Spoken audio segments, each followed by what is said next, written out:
Դե ակնհայտ է դա, որ ռուսամետ քաղաքական ուժերը փորձել են իրենց ամբողջ ռեսուրսները կոնսոլիդացնել,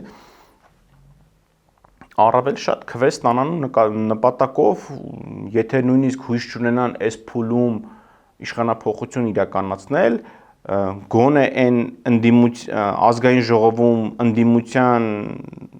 դերակատարումը իրենք ստանձնեն, հույս ունենալով, որ ինչ որ իրադրության փոփոխության դեպքում իշխանության փոխարինողը իրենք են լինելու։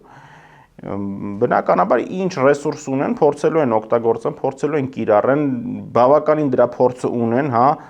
20 տարի իշխանության են եղել, էդ էլ պիտի հաշվի առնել, որ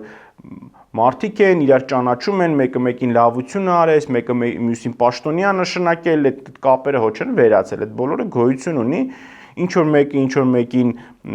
պարտքա, հա, տենց բարոյական առումով, կան ռեսուրսներ, որոնք որ փորձելու են իշքան հնարավորինս շատ օգտագործել։ Հիմա թե պետությունը իշքան ռեսուրս ունի այդ ոչ օրինական պրոցեսների դիմացն առնելու, կտեսնենք արդեն երևի հունիսի 7-ին, էլի ինչքանով է ստացվել ու ինչքանով չի ստացվել, բայց իհարկե անհանգստացնող են այդ խոսակցությունները, թե դրա որքան մասն է գաղտնալսված, որքան մասը գաղտնալսված չի, մենք չգիտենք։ Հիմա չեմ ասի հույսը, բայց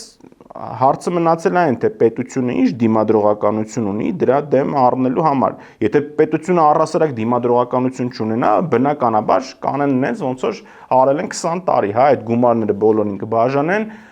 ընտրաթերթիկները կտանեն, կլցնեն այդ արկղերի մեջ, վերջում էլ իրանց ուզած թիվը կգրեն։ Եթե պետությունը դիմադրություն չցույց չտա,